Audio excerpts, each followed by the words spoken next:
I've been using the Nitro MAX kit as my main practice kit now for 3 months. I've spent quite a few hours on it, and I've used it to learn songs for bands I'm playing with, for recording demos, and for general practice. For the price, there's not a lot of other electric kits out there that can beat the Max for value for money. It has good quality mesh heads, decent sounds, and a number of convenient features.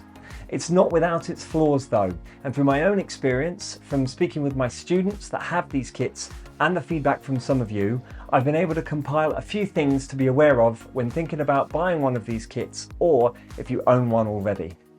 This kit was designed to replace the previous Alesis bestseller, the Nitro Mesh kit, and so because of this, it shares a lot of the same parts. The frame, cymbal pads and pedals are the same as on the older model. One of the main differences is a completely redesigned module with new sounds, a device holder and my favourite, Bluetooth functionality.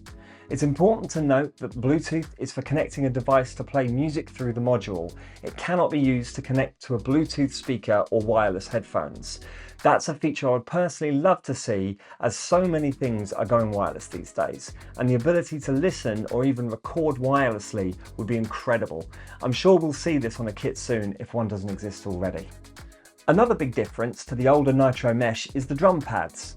Alesis opted to go for a complete redesign, and when you compare it to the previous kit, you notice straight away the white heads and red trim on the sides of the pads on the Nitro MAX kit. Looking a little closer, you'll then notice they removed the larger rims from the tom pads on the Nitro Mesh and instead adopted a simpler design.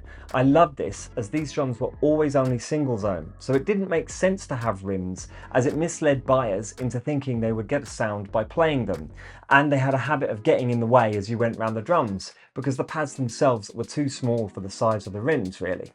The snare pad on the Max is 10 inches, larger than the 8-inch snare on the Mesh, making it much more comfortable to play. That extra size and weight has come at a cost though.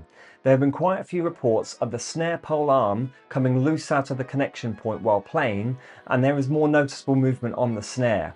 The frame is the same as it was for a smaller pad and just seems to start to struggle. If you're a hard hitter, this problem is likely to be made worse.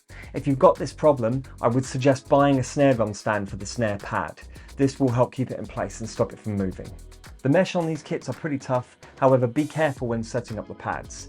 If they're at too much of an extreme angle, the sticks will start to stab the head rather than hit them. Once this starts to happen, you're at risk of splitting the mesh head, and this won't be covered by warranty. It's not too expensive to replace these heads at around £30 to £50, but save yourself the hassle from the start. Make sure the pads are fairly flat with a slight tilt towards you. If you bought this kit new, make sure to tighten the mesh heads, as they always come a little too loose. If you're a hard hitter, again, you can end up damaging the sensors on the underside of the heads. This won't be covered by warranty. Tighten the heads by a half turn to start with across all the tension lugs, and then feel the resistance using your hands. If you can, get access to a well-tuned acoustic drum kit, as this will help you give an idea of the feel you'll need.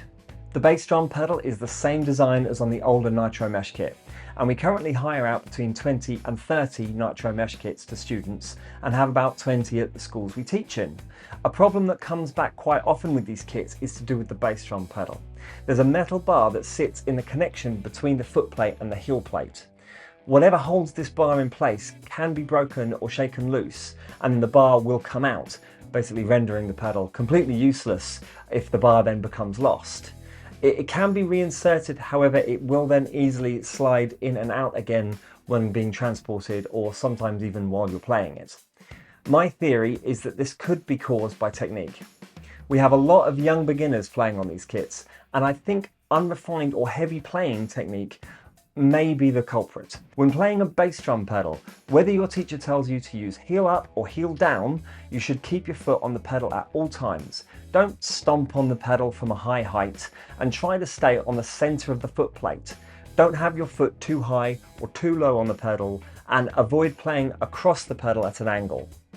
I had a Nitro mesh kit that I practiced on for years and many hours at a time, and I never had any issues with the pedal on it. If you're unsure about your foot technique, have at least one lesson with a teacher, even if you want to go down the self-taught route, just to make sure you're not enforcing any bad habits from the start. The good news is that replacement pedals can be inexpensive, but be warned that a really good one can set you back a few £100s, so you need to make sure you're treating them right. Sadly, the cymbal pads on both the Nitro MAX and Mesh are prone to the same issue of the cable starting to pop out of the pad while playing. I've seen this a couple of times and had a few reports in the comments of people having this problem with their brand new kits. This issue will be related to heavy hitting and being used often. It's usually my student kits that get afflicted with this problem, and this is because most beginners have a habit of hitting cymbals very hard, sometimes even harder than the drum pads, and most drummers will tell you that you need to back off hitting the cymbals on an acoustic kit, and you should play them softer than the rest of the kit. So correct technique will help again here and ensure that your kit lasts as long as possible. Even if you employ this strategy and the issue starts for you, short of taping it down, a pad replacement will be required. Look, I don't want to come across as overly harsh on these kits, because as I've said already and in my reviews, these kits are fantastic value for money and drummers of all skill levels. Just make sure you treat them with respect and use correct technique, and for most people, they will provide many years of problem-free practice. If you're ever unsure about anything, find yourself a good local teacher who should be able to advise you on the basics.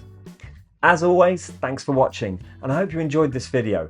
Don't forget to subscribe, as it really helps us out. If you have any thoughts or questions, please put them in the comments section. Thanks again, I'll see you next time.